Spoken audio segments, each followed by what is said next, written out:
Welcome to another episode of French Toast Fridays. My name is Andy Jolivet. I am joined by my amigo, Tyler McCarty. Hola, ¿cómo está? It's good to see you, man. Just like all of our other episodes, we got our friend Marco Zitzer behind the scenes, and he does not have a camera. He does not have a microphone. We can say anything we want about him. He can't say anything back. He can't say a thing, but he does a great job. We thank him. The three of us together are friends who have businesses that allow us to do meaningful work in the world. This podcast was born right here at Tyler's house when we were talking about our friends, people we know who live great stories that, for whatever reason, aren't being shared as broadly as they should be. These people are doing inspiring and awesome, meaningful things, and we wanted to give them a chance to just share those stories. So Tyler made us French toast that morning. And you know what? It was a Friday. And it was a Friday, so we just figured, let's keep doing that. On Fridays. Yeah, French toast, Fridays, and inspiring stories. So whether you are tuning in to this episode from your commute, or on the treadmill, or while taking a moment to unwind, we want to remind you that life is best when it's simple and sincere, with plenty of syrup. Our guest for this conversation is Paul Fletcher. Before we talk to Paul, we just want to thank you for listening. If you enjoy this conversation, feel free to subscribe, leave a review of the show. Now let's just talk to Paul. Let's do this. Let's do French Toast Fridays. Yummy.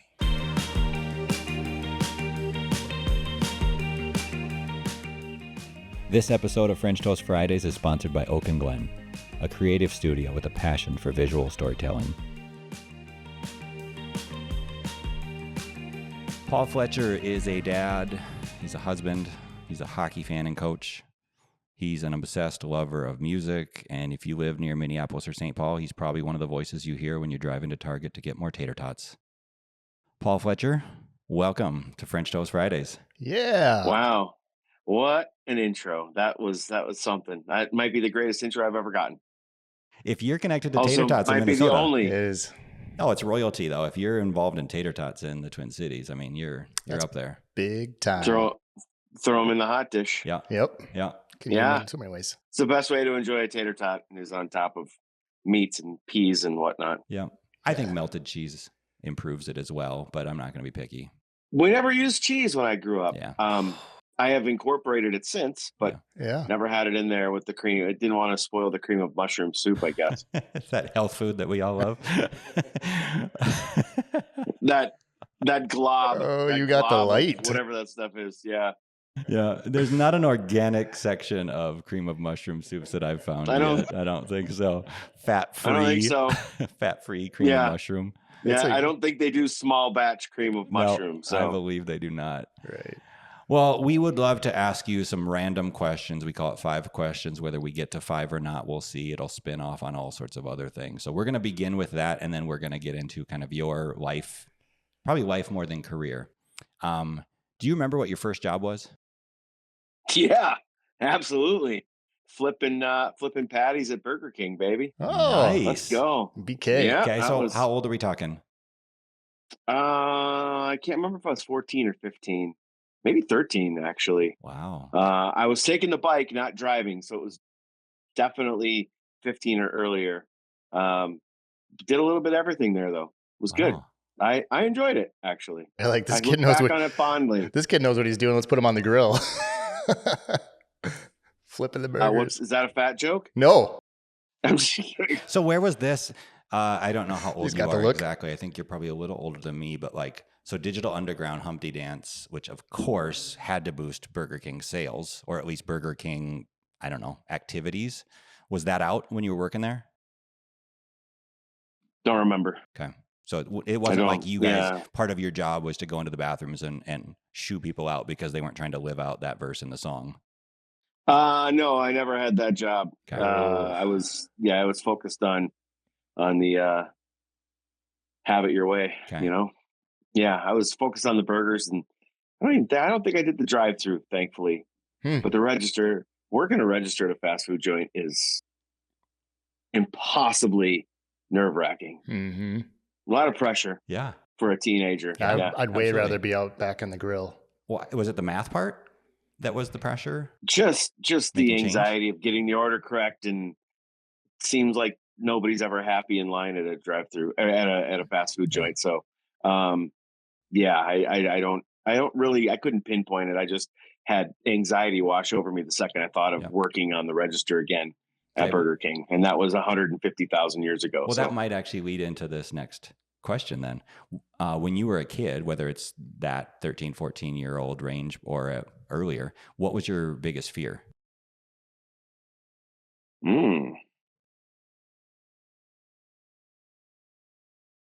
Guys, pathetic as it sounds, not sure I had one because I was in a great house with great parents, and we were privileged suburban white kids, so we didn't really feel too much fear. I don't think.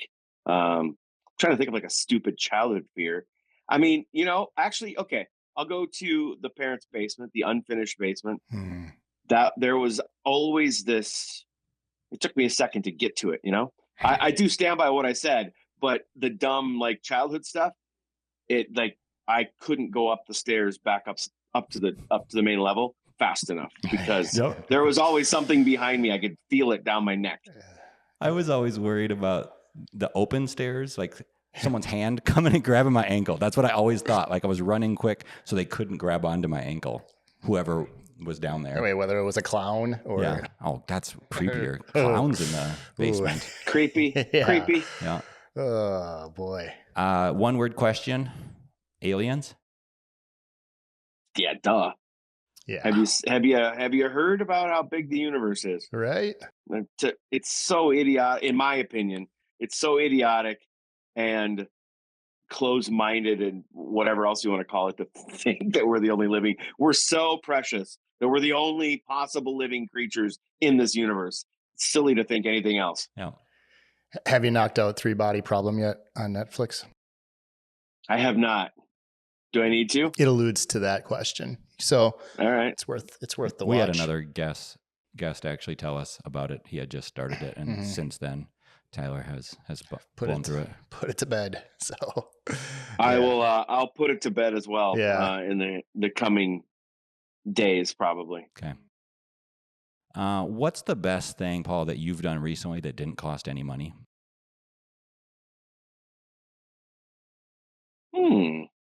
Good question. Making me think, and it hurts. Just getting to spend time with the children. That's really where it's at. Watching them, whether it's watching them practice karate or sit and color with them, or quite honestly, I could just observe them, and that's enough. The 11-year-old is incredibly creative. She draws and colors, and it's just unreal. And the 7-year-old always wants to be on stage, whether it's gymnastics or showing me a TikTok dance that she's picked up on. I just have to default to that, just because the last week of my life has been pretty chaotic. Yeah. So it's tough to think of something else. Yeah. Yeah. I think anybody with kids, that's a good default answer. Is I watch my kids. Yeah. And we were talking. Go ahead. I just love to observe them because they're funny, and they're funny. They're creative. They're largely good-hearted. Yeah. And so it's just they blow my mind every day. So those are great ages too.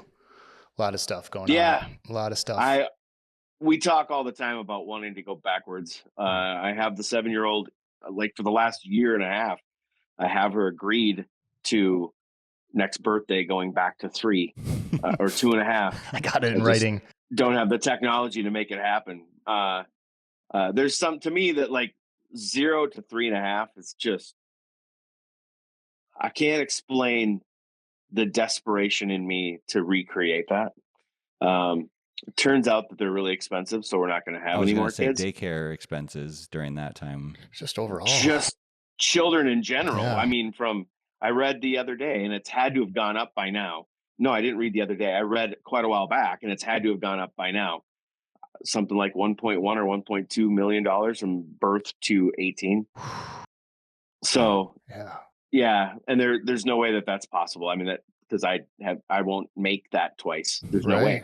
So, so I don't know where that number comes from, but I'm sure if you factor in all of the healthcare that we don't actually pay for, maybe, but still, it might not just be monetary. It could be your unpaid time.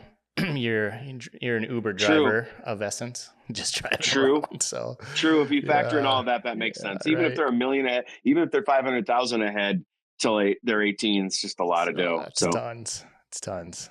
And just so people aren't confused, you alluded to kind of the chaos of the last week. Before we started recording, you had shared with us that your wife broke her foot or ankle recently. And so I'm guessing a lot of the things that you had planned had to be adjusted. So we appreciate you still honoring this conversation. 100%. I mean, anytime that I can sit and hear my own voice for a while, it's pretty cool. So I think there's work in that. So yeah. She shout out to her. It's like she's going to live it down for the rest of her life that an 18-inch ladder took her out. I mean, two-step ladder. Wow. And you miss a step wrong. Next thing you know, your fibula and tibia are both gone, and you got ligament damage, and she needs full-blown surgery. And so, yeah, it's been trying to work and be dad and caretaker, because she, especially the first 3-4 days, she still can't put any weight on it at all. So, it's been a challenge. It clouds my recall. You know what I mean? Right. All I can think about is what's been going on since Sunday at about 11:03. Yeah, and it's only been 5 days, and it's like, what is going on? Yeah. Yeah.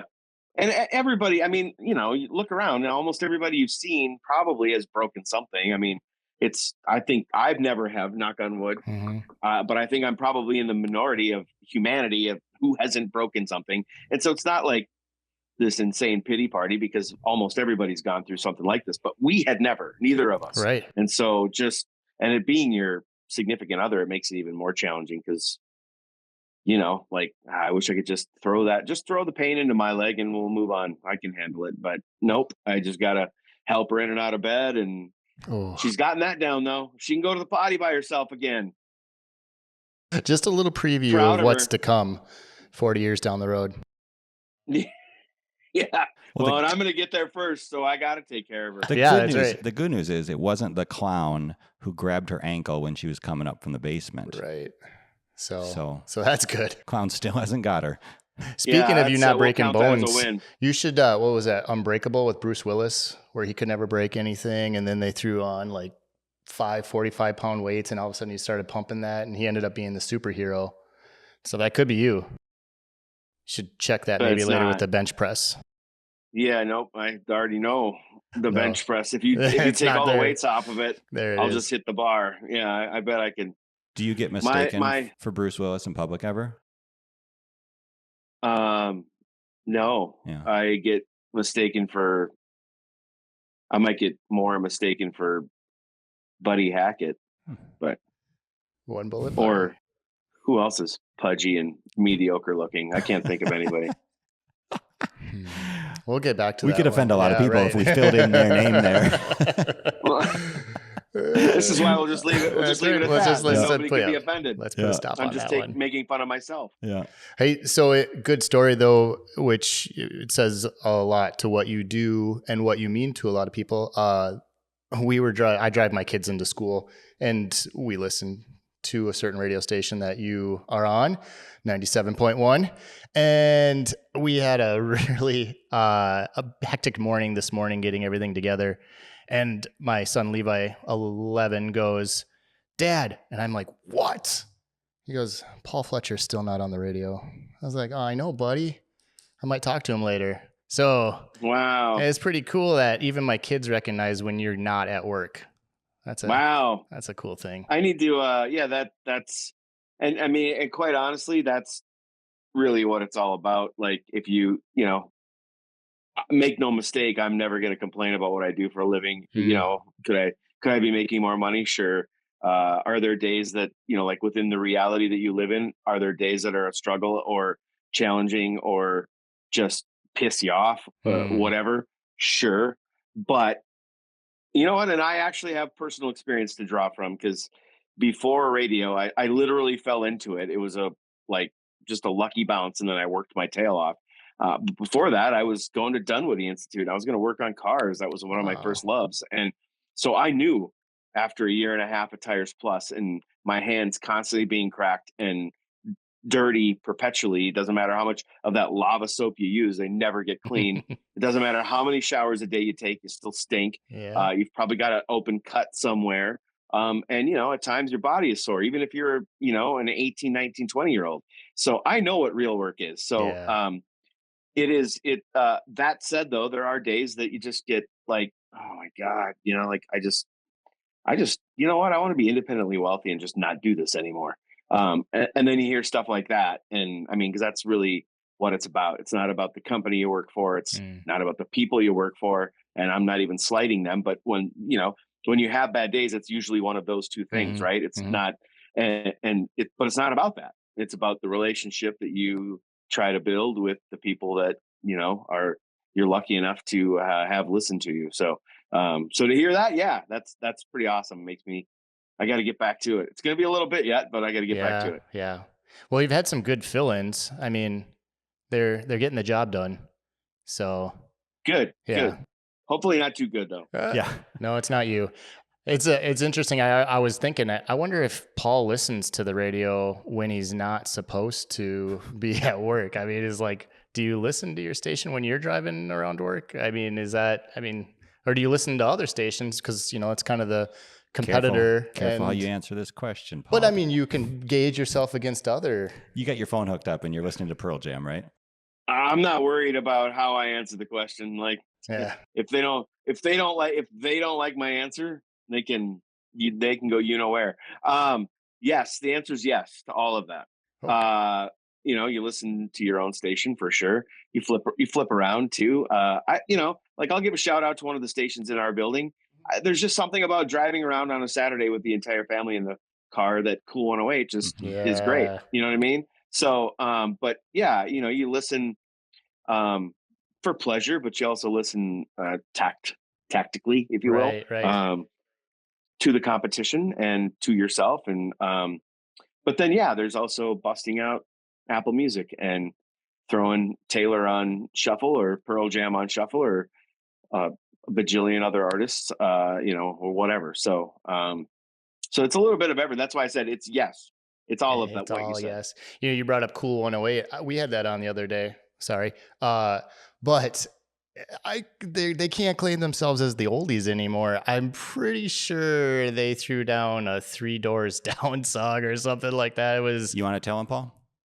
Oh, it's not oldies anymore? No, you're getting older. Oh. Well, oldies doesn't mean 50s and 60s the station's anymore. not getting oldie. Yeah, it's not the station that's getting older.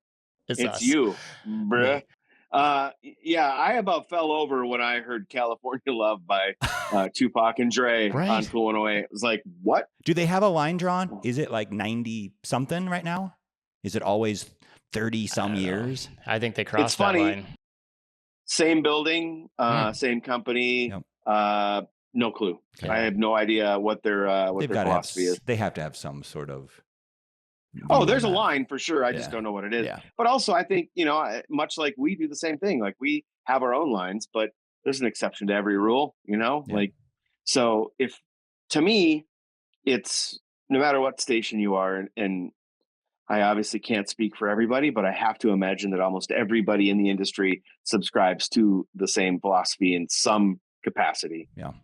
It's not about year or genre. It's about, does it fit my radio station? Does it fit what we're trying to do and what we want to sound like? Yeah. So, you know, like there are other stations in town that play rock songs that they may go, is that, yeah, you know what? That's not an artist we typically play, but that song rips. We're going to play it. So, you know, and there might be stuff that Cool 108 plays. That's like, I'm not sure that this is old enough, but it fits and it's nostalgic, and it's really more about a feeling than it is about an exact year or era or whatever. So I just want to flip something on it. I can just listen to the Beach Boys every once in a while, but whatever. When I hit the lottery, there'll be a station that has the Beach Boys. Oh, sweet. Did you see that they're coming out with a documentary? I I have think it's dropping like this next month. May 24th on Disney Yeah. Plus. Not that Disney I'm Plus, yes. keeping track. Awesome. Yeah, May 24th. Yeah, so I've it's funny, I'm a self-proclaimed Pearl Jam nerd. And that's really where the sun rises and sets for me when it comes to music. But it's funny. I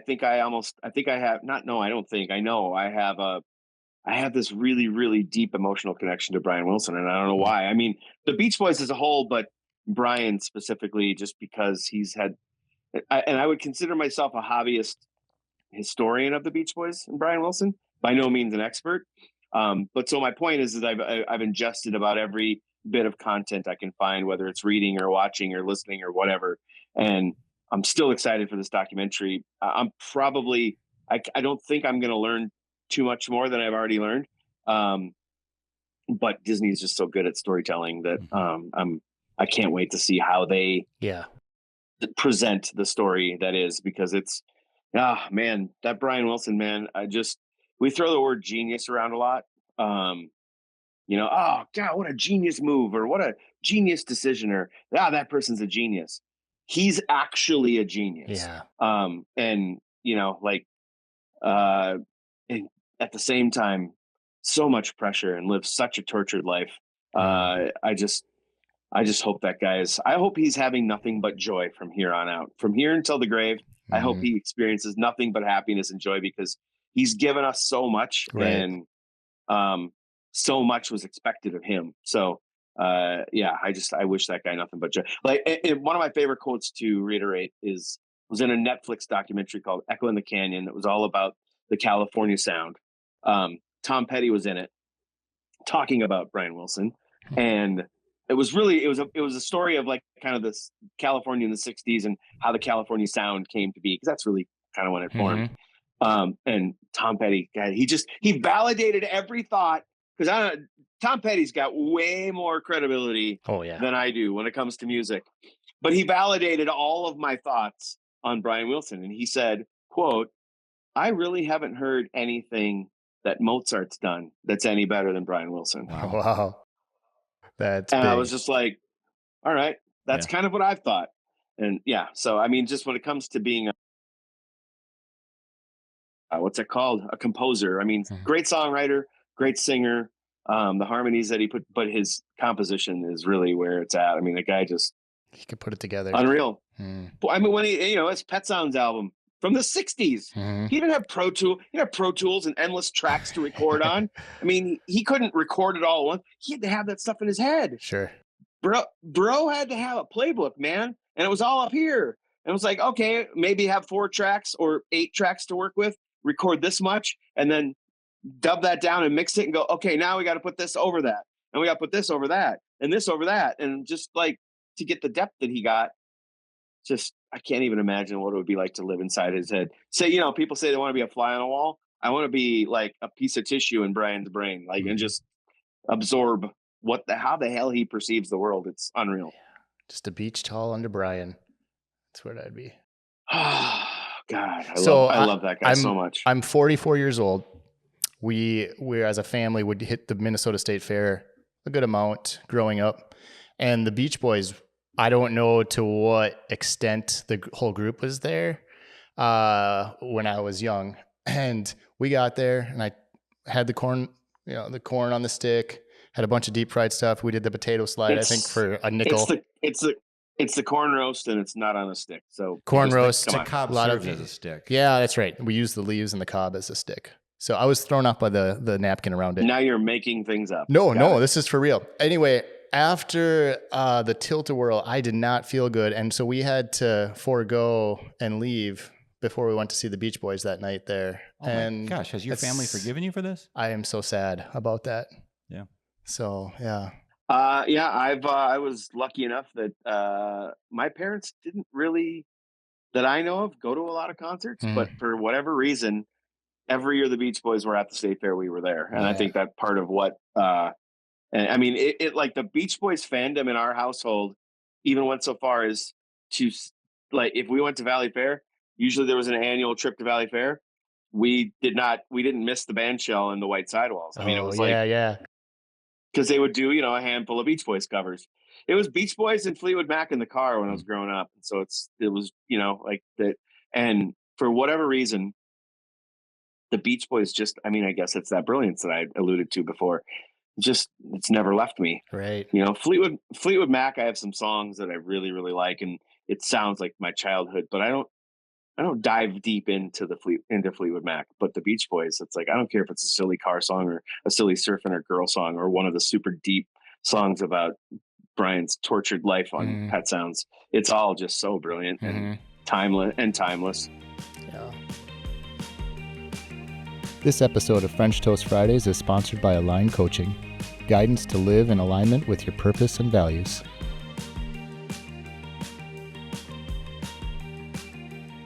It's hard for me to imagine you working at a Tires Plus, not that you're the only person who has a deep passion and interest in learning about music, but you speak like a music historian. So to actually have an outlet for that, how did you, I think you even said like it fell into your lap or you had kind of some lucky breaks and then you put in the hard work to get to where you are. Where did it shift? How did that end up happening that you changed course so much? Well, so it's tough to be concise, but I was a fan of radio and I would call every now and then to the stations that I listened to as a kid. And in a roundabout way, my number went up in the studio as somebody who was interested and would do anything. And I got a call from Lisa Miller, who's been around this market forever. And she said, would you like to come in and answer phones for me? We're doing a contest and I'm not going to be able to be on the air and answer the phones at the same time. And I said, sure. And she said, it's Sunday, 6 to noon. I was like, sure. Think about being an early 20 something and somebody says 6 a.m. on a Sunday. And I'm like, I don't even know what that is. Well, it doesn't matter if it was Monday or Thursday or Sunday. 6 a.m. is foreign to me. School is done. I don't have to get up early anymore. And so it was just an insane giveaway on The Edge back in the day. They did a CD giveaway weekend. Started Friday at 5. I shouldn't say we, because I joined. Did a CD giveaway weekend. If you remember, CDs back then were worth their weight in gold. Every song that played starting at 5 o'clock, every song all weekend. Think about it. Caller 9 got that album all weekend. And so imagine you're somebody that's on the air. We have automation today. Back then, you had actual CDs and whatnot. You had to actually be a disc jockey. And so I was getting caller 9 every single song. Wow. For 6 hours. It was insane. And so the promotions director reached out to me. Assistant promotions director Wendy Ellis reached out to me. Assistant to Peter Johns. I like dropping these names because they're great. They're great people. I still am loosely in touch with on Facebook. Wendy called me and said, "Hey, we'd like to offer you. I'm sorry, I'm getting my story backwards." Lisa said, "Call the promotions people. They'll make sure that they get you some CDs, some albums, some of those albums for helping out." And I was like 5 or 10, and I was like, "That's a lot of money to me." So then I called, I think, and then Wendy called me and said, "Hey, can you come in? You can get your CDs, but I'd like to talk to you." So I went in and we met, and she said, "You can have the CDs, or if you're interested, we're looking for promotions interns." And I was like, I don't even know for sure what that means, but she said, "Drive the van around, go to concerts." I was like, yeah, I'm in. So the funny poetic justice, if you will, is guess who mailed out all those CDs? That was you. A lot. I mean, it wasn't just me, but I was I was a part of the That's team. a good intern job. That was a lot of licking. But you walked right into it, Paul. Yeah. And so it was a trap. I wish somebody had. They're like, who's going to send these out? Well, that guy seemed interested in the guy helping. that answered the phone. What is it? Admiral Akbar? Was it that in Star Wars who said it's a trap? I wish somebody would have told me it was a trap. Anyway. And so I said, yeah, for sure. And so I did that for 6-ish months. No inkling of, this was just something fun to do. Like, what the heck? Still pursuing cars and whatnot. And then if you remember the name Weasel asked if I wanted to come intern in the studio. And here's the funniest part. I said, I'm helping coach my brother's hockey team. So I couldn't do it every day. Oh, I kind of need somebody every day. I was like, all right, well, when the season's over, my brother was playing like junior gold and my dad decided he was going to coach. And so I was kind of an assistant. I had no idea what I was doing. But it was a chance for the three of us to be on a team together. And that was pretty cool. Mm-hmm. And so I was like, well, when the season's over, if you don't have anybody yet, I mean, think about it. Yeah. He could have found somebody. Yeah. And I wouldn't be sitting here talking to you right now, at least not under this capacity. Maybe I would have invented something brilliant and I'd be talking to you from my fourth home in Cabo or something. But I wouldn't be talking to you right now if he'd have found somebody. He didn't. And so then I started, and for 9 months, it was every single day, Monday through Friday, 7 to 11, after working at Tires Plus. And then I got a shot on the air. The biggest shout out of all the shout outs to John Lassman, first dude to ever give me a shot. In fact, when I got this job at Cities back in 2012, I asked if I could take him to lunch. And one of the questions I asked was like, because I heard myself, I heard the tape that I put together. I was like, what the hell did you hear? What the hell did you hear to put a guy on in a major market? Yeah. He's like, I heard a guy who would do 11 p.m. to 6 a.m. Yes. So, so that was like, so then it was Tires Plus and Weasel, 7 to 11, Monday through Friday. Tires Plus was full time.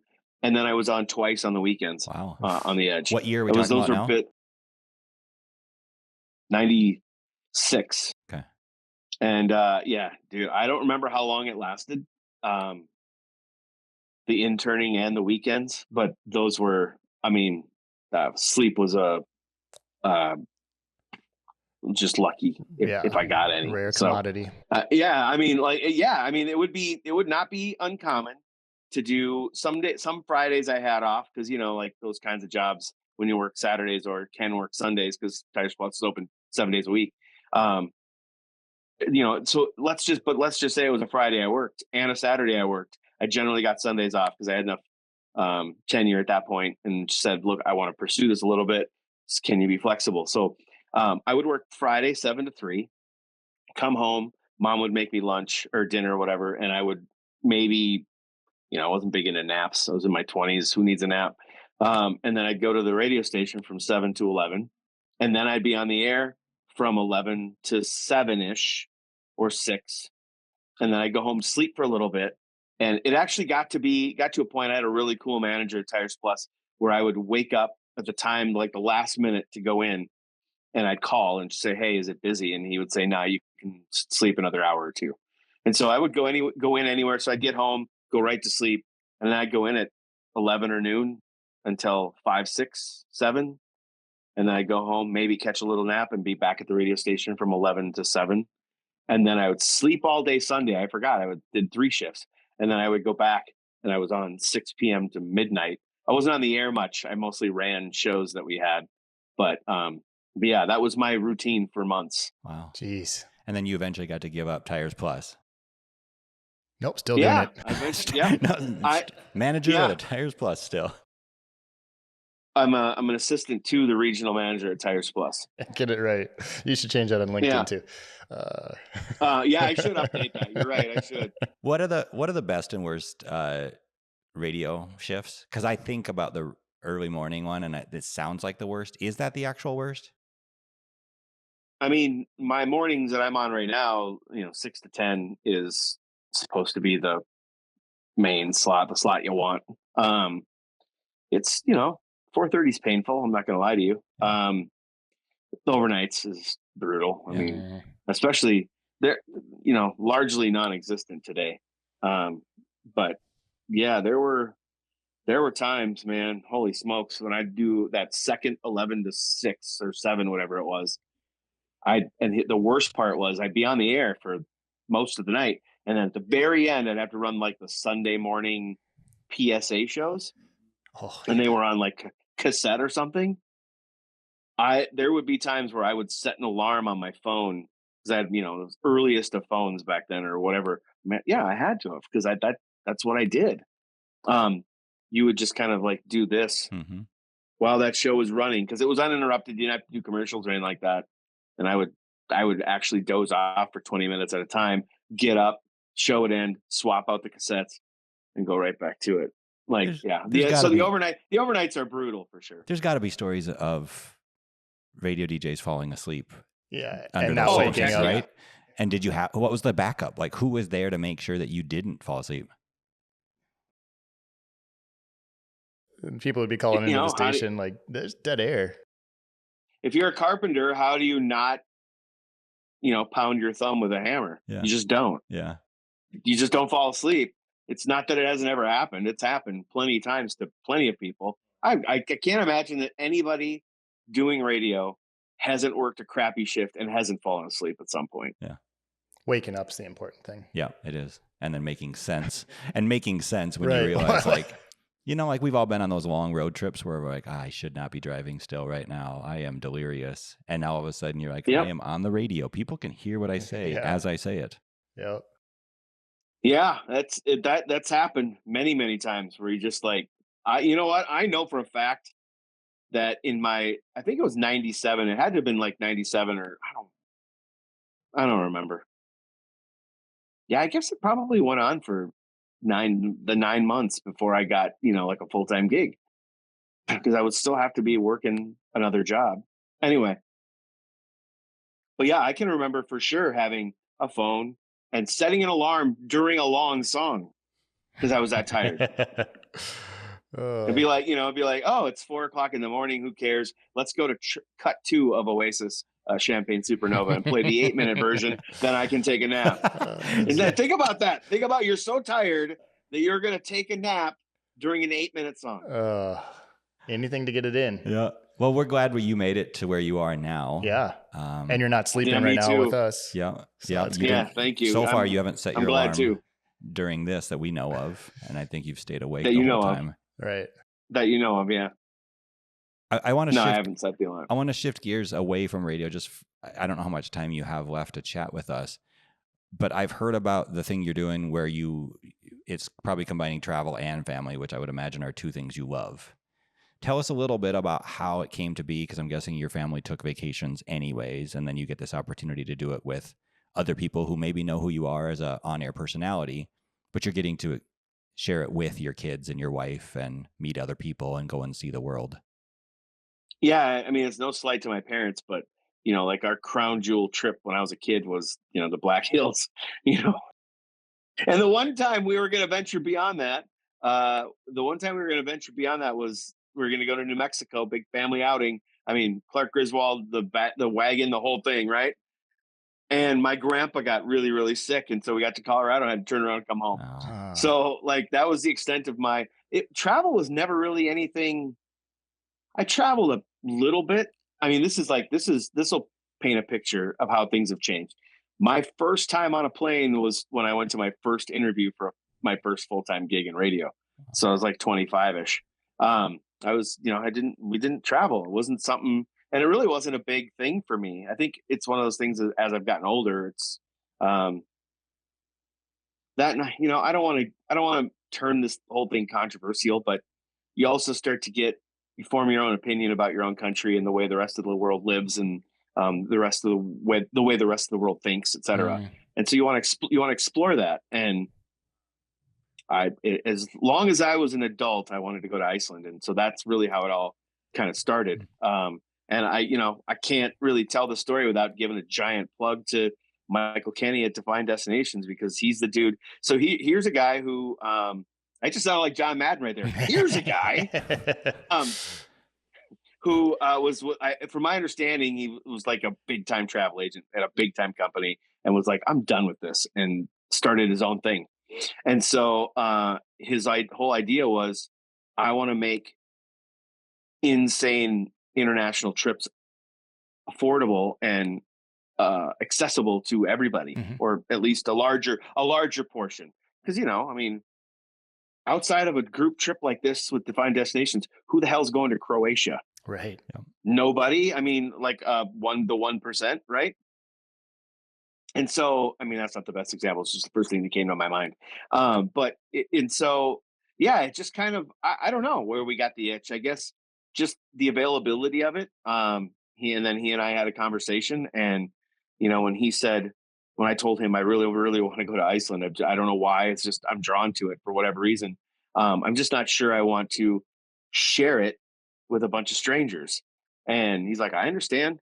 Let me know. And I thought about it and talked to my wife, and just like, she was on board with the idea. And I think it was just one of those things where I went, well, I don't know that we're going to get to Iceland otherwise. So we might as well give this a shot. And we were able to bring the kids with us, and we got enough people to make the trip work. And it was, it was a thing that, it's a thing we fell in love with that we didn't even realize that we loved. So that trip to Iceland was absolutely magical in October of 2022. In fact, the two biggest things I can say about Iceland are that when we're trying to figure out what the souvenir from the trip was going to be, I was like, God, a t-shirt just doesn't cut it. And so we both got ink. Oh, I was just like, I need to bring Iceland home with me. And so it's on my wrist. And then the other thing is, it was October of 2022. And I'm not kidding you, I still thought that place every single day. Maybe not every day. There might be a day here and there, but 4 or 5 times a week, for sure, it pops into my head in some way, shape, or form. Sure. I'm monitoring, the volcano that's active right now. The local guide that we had in Iceland kind of become a friend. Shout out to Carl, and we still keep in touch on WhatsApp every now and then. And international travel is an incredible gift that I didn't even know was a gift. And now you're giving it to your girls. I mean, I sometimes I tend to ramble and don't remember where I started. I just am like a dog that's got a nose and I just keep sniffing. And so, it's like, thank you for bringing me back. So it's, again, my parents, they did the best that they could, but think about it. My 7-year-old was 5, and she was in the Blue Lagoon. I mean, and so, getting to share that with them. And I mean, Iceland, especially, it was the first time we'd done anything like that. It's not resonating with them, it's not clicking. Like, they don't realize, like, holy crap, this is unbelievable. But that they will when they're 20 or 30, or even when, they're 15, who knows? So Iceland 2022, Ireland in 23, September of 23, it's going to be Italy in 24. And then, who knows? There've already been conversations about 25 and 26. Awesome. So did you get an Ireland tattoo as well? I did, just because it's kind of like we're going to keep that trend going. Okay. So, and you know what? For the people that are sitting there wondering, God, what could he be possibly alluding to or teasing for 25 and 26? Oh. I'm just going to say how much I've talked about Iceland. Path of Totality, Total Eclipse runs through Iceland in 2026. I'm not saying, I'm just saying. That could work. That could be good. It's good. How about you guys come along? Yeah. Get off your butts. Let's go. Wow. Let's go. Yeah, they have French toast there, I bet. Nope. No French toast. Probably not. Probably not. Iceland's really icy. The hamburgers are made of horse. Burger. The yogurt's incredible. Skyr in Iceland. And I've not found anything in this country that touches it. Okay. It's thick. It's really thick, and like, it's got protein, and it's incredible. Sour cream. And water, pretty good resource in Iceland. Well, everything I know about Iceland is from the band Sigur Rós and Jonesy. Whether I'm saying those names right or not. Of Monsters and Men and Kaleo. Oh, okay. Kaleo is a kick-ass band. You should look them up. Oh. Yep. Okay. Marco knows them. Marco's throwing out. Yeah. Yeah, Kaleo. Mighty Ducks. The Mighty Ducks, not the movie. Oh, Team Iceland for Mighty Ducks. Sorry, that's what Marco has said. Oh, that's right. Yes, they So- were the big bruising badass. So we're going back into That's Disney right. World. Yeah. Well, Emilio. also, let's go back 15-ish years, whatever it was. Shout out to the Iceland women's curling team. Had their own calendar. Yep. Yeah. Just saying. Yeah. Yep. They weren't only very happy. fun to watch. They were fun to watch. Yep. I thought it was Correct. Wasn't it Russian women's curling too? No, Iceland. Iceland. I think women's Eric curling. Perkins. They had a calendar. Like they made a thing out of it. Like Yeah. they didn't hide it. They were like, yeah, look at us. We're super hot, and we can put that stone on that dot too. Mm-hmm. We got it all. Curling, great sport. Great sport. It is fun to watch. Really fun to watch. Yeah. Do you have a little more time? I don't want to. Yeah. Okay. No, I'm good. I want to bounce around just a little bit more. Real briefly, can you explain to me what iHeartRadio is? Like, how is that a thing that every station is part of? Like, do they have dirt on everybody? Is that how they pulled this off? No, I'm gonna see. Like you ask anybody I work with, I'm not exactly always a company guy, but they, our company, iHeartMedia, created then Clear Channel, now iHeartMedia, created the single greatest audio streaming app, and they were first. Okay. We were first. Okay. So I say they because I wasn't an iHeart person when the app launched, but they, you knew that. I mean, AM signals are disappearing probably daily. Who knows when FMs are going to disappear?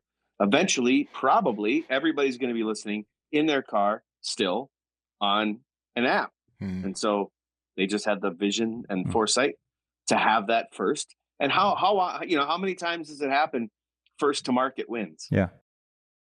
And also, I believe, because I've tried about everything else. Now, I will use Apple Music just because it collects albums better, I think, than Spotify. Yeah, I'm going to call it that because hey, you know what?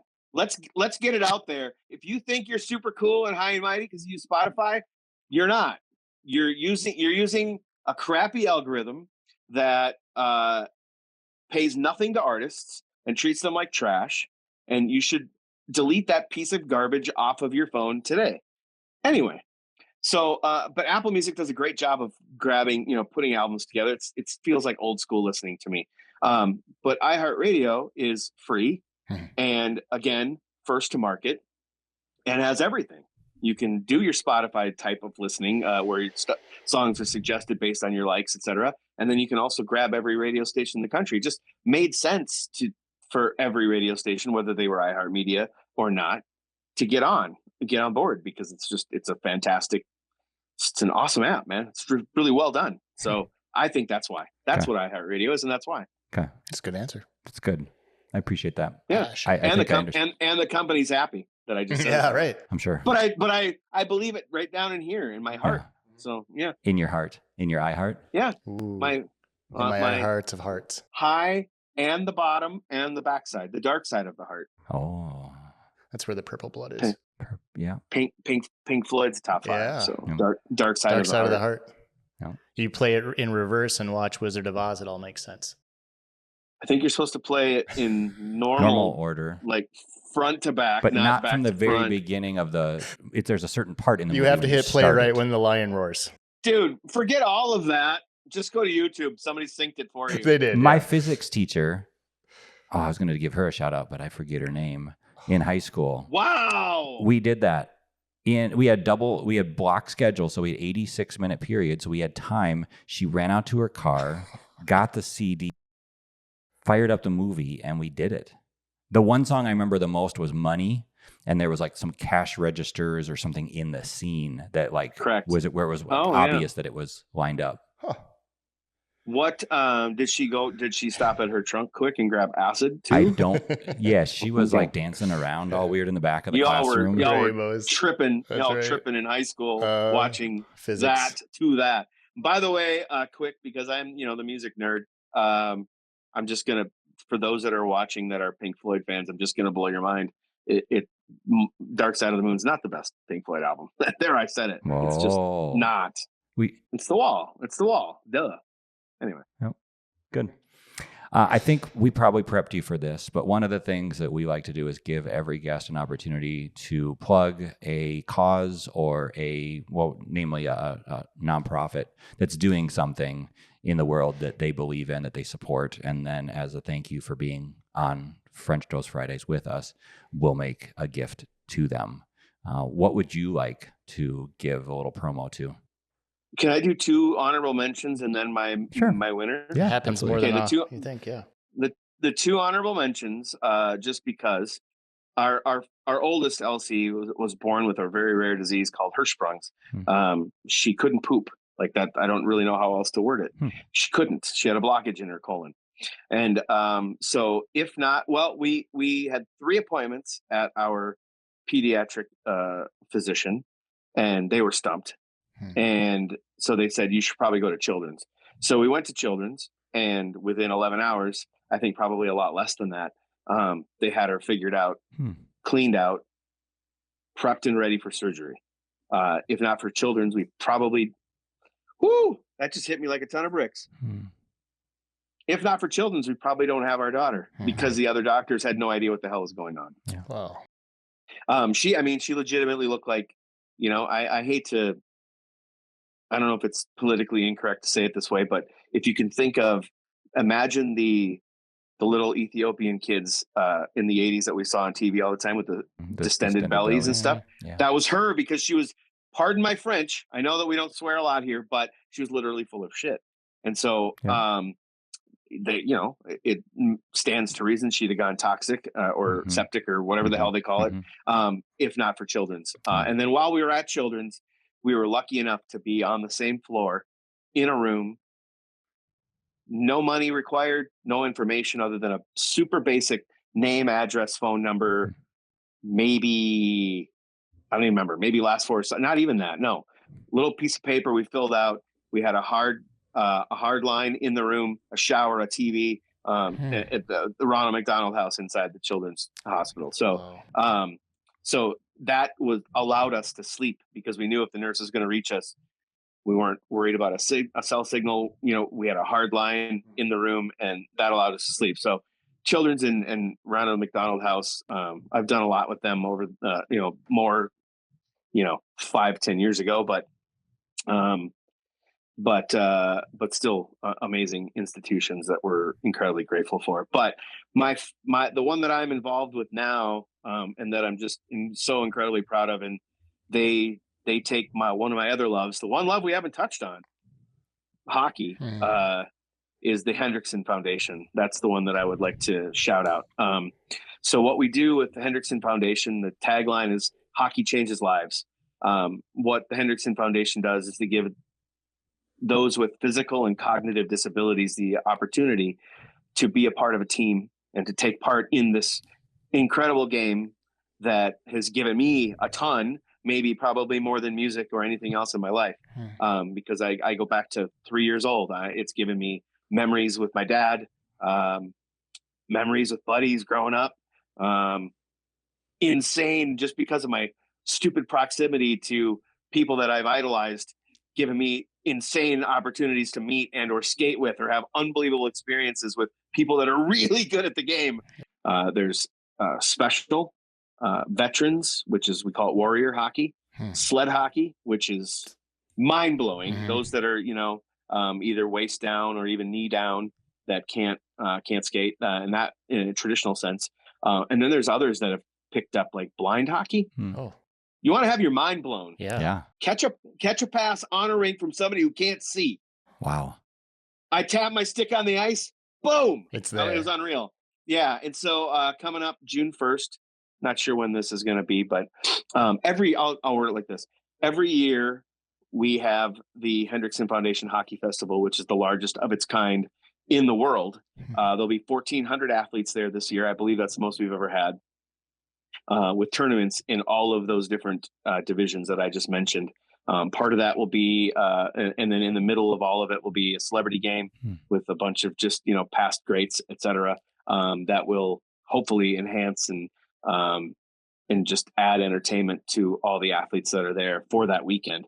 And so like all of our fun, and here's the kicker, what makes it unbelievable.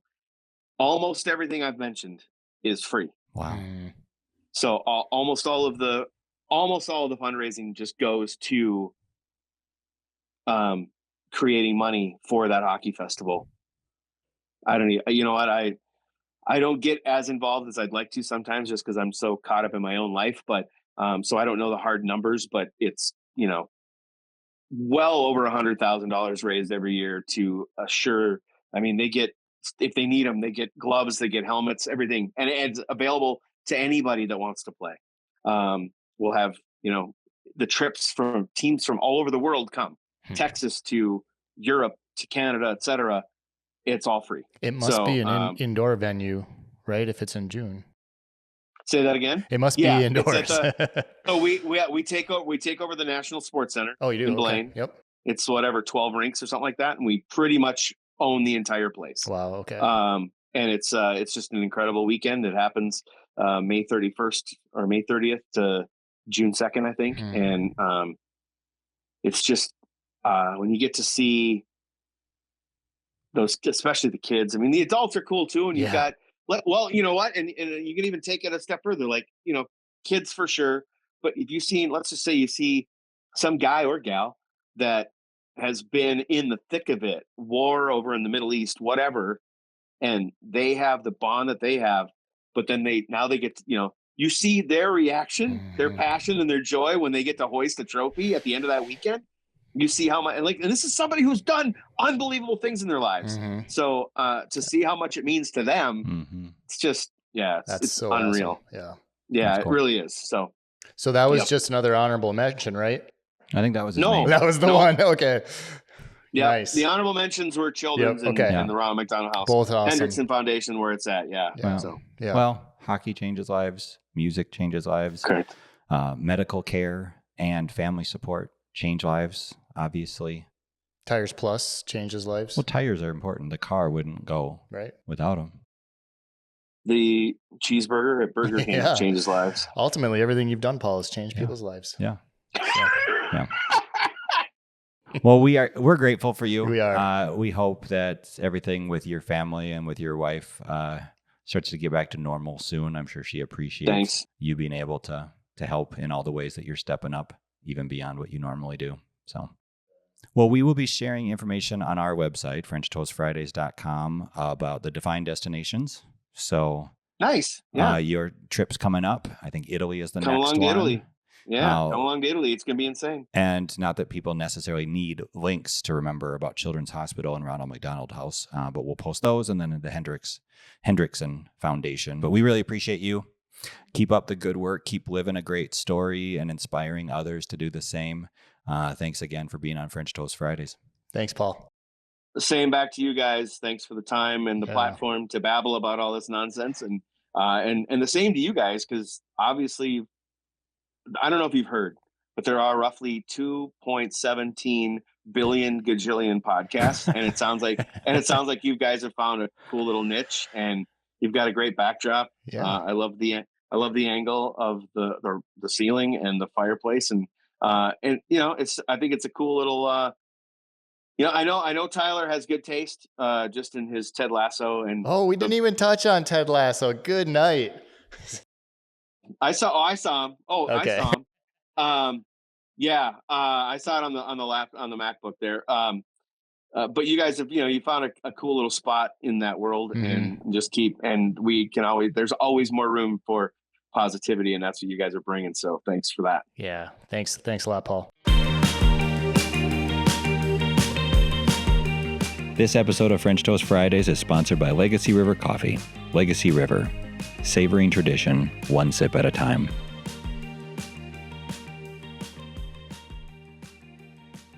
What's up, Toasties? Thank you so much for listening. If you'd like to learn more about today's guest or anything we talked about, visit the show page on FrenchToastFridays.com. We believe that a lot of people have great stories that are worth telling, and we plan on continuing to do this. So if you know someone who would be a great guest, or if you want to be a sponsor on the show, please send us a note at FrenchToastPod@gmail.com. And always remember, life is best when it's simple and sincere with plenty of syrup.